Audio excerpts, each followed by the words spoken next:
Update na po tayo tungkol sa tax records ni Vice President Sara Duterte na dinala sa Senado ngayong umaga. Matapos ipasupina ng impeachment court. May ulat on the spot si Ian Cruz. Ian? Yes, Connie, maaga nga nasa Senado ang ilang taga-BIR para ihatid ang ipinasumpina na tax record ni VP Sara Duterte. Ang record ng Mr. ng Vice na si Atty. Mans Carpio at nasa 19 na kumpanya. 2 red box yung nakita nating dala nila.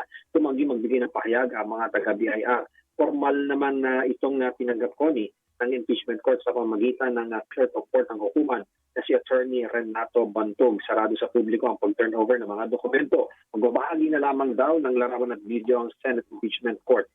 Online din ngayon, Connie, ng pag-sumite ng records ng vice mula sa Anti-Money Laundering Council at mga banking institutions. At kanina rin ay ilang kinatawan ng mga bangko ang nasa Senado. Tumanggi rin silang magbigay ng anumang pahayag.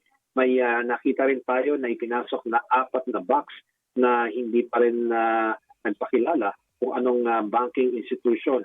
Ayon naman, Connie, kay Kabataan Representative Brenico, ang gusto raw masagot na tanong sa mga ipinasumpina na bank sa tax records ay makita ang full picture ng yaman ni VP Sara Duterte. Nasa Senado si Congresswoman Co bilang bahagi ng due diligence ng House Prosecution Panel sa pag-turnover ng mga ipinasumpina ng dokumento. May tiwala raw sila sa impeachment court pero nais lamang nilang matiyak na nadala na sa Senado ang mga ipinasumpina ng dokumento at maobserbahan na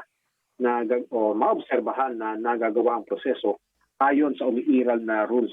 Wala raw informasyon sa ngayon si Co kung may basbas na ba ng Pangulong Marcos na buksan ang tax records ni VP Sara, pero anya, nariyan man ang authorization o wala, naniniwala siyang may kapangyarihan ng impeachment court na tingnan ang mga dokumento na kinakailangan nila. Balik sa iyo, Connie. Ano ang gagawin at saan dadalhin ang mga makukuhang dokumento ng impeachment court, Ian? Well, Connie, yung impeachment court, sila na ngayon ang kahawak nito at magtatago. Sapagkat, Connie, sa ngayon, pinasumpina pa lamang ito, pero hindi pa nangangahulugang ebidensya na kaagad ito.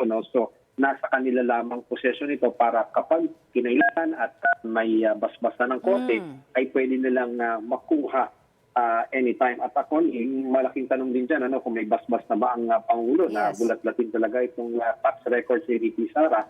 At tinanungan natin dyan si Congresswoman Co, pero sabi niya, personally ay wala pa silang alam kung may pahintulot na nga ba ang Pangulo ko dyan. At we understand, Connie, na habang nag-uusap tayo ngayon ay nagsasagawa pa rin ng mga proseso itong si Secretary Bantog, kasama yung ilang taga-bangko at ang impormasyong nakuha natin, hindi lang ngayong umaga may mag-submit na mga records, meron ding nakaschedule mamayang hapon dahil ginawa daw ng clerk of court ay hindi pinagsabay-sabay itong schedule ng mga bangko para siyempre ma-accommodate sila ng mas mabilis kung may specific time sila na schedule sa pagpunta dito sa Senado ko.